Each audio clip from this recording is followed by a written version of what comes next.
Knife safety is super important in the kitchen so you don't injure yourself, others, damage the knives, or your working space.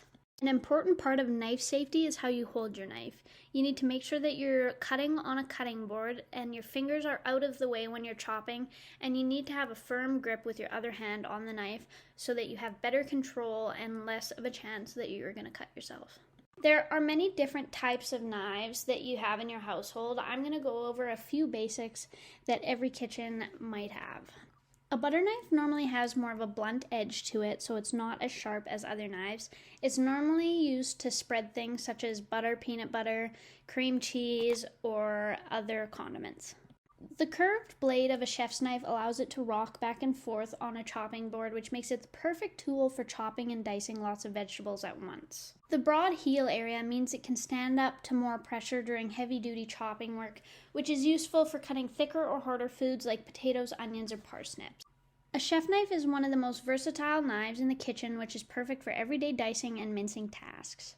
A bread knife has a long, evenly sized blade with a sharp serrated edge, like a saw. This sort of knife is designed for use on softer items.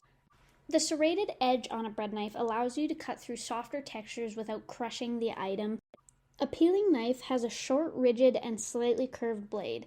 It will usually have a straight, extremely sharp edge. A peeling knife is primarily used to peel vegetables, potatoes, and fruit, and it's also sharp enough to easily slice through tough skins.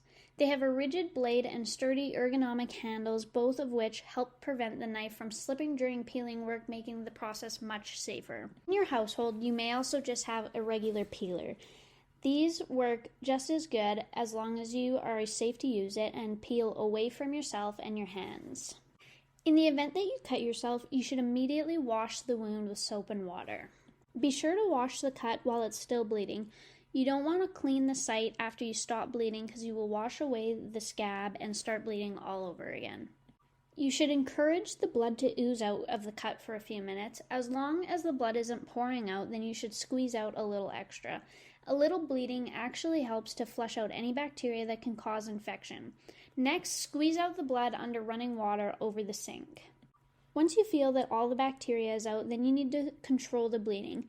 Put a gauze bandage, a towel, or similar cloth material over the cut and apply pressure until the bleeding stops. Elevating the finger or hand wherever you were cut will help as well. If the person that was cut feels weak or dizzy, you should definitely lay them down before they fall over. You should potentially take them to the ER.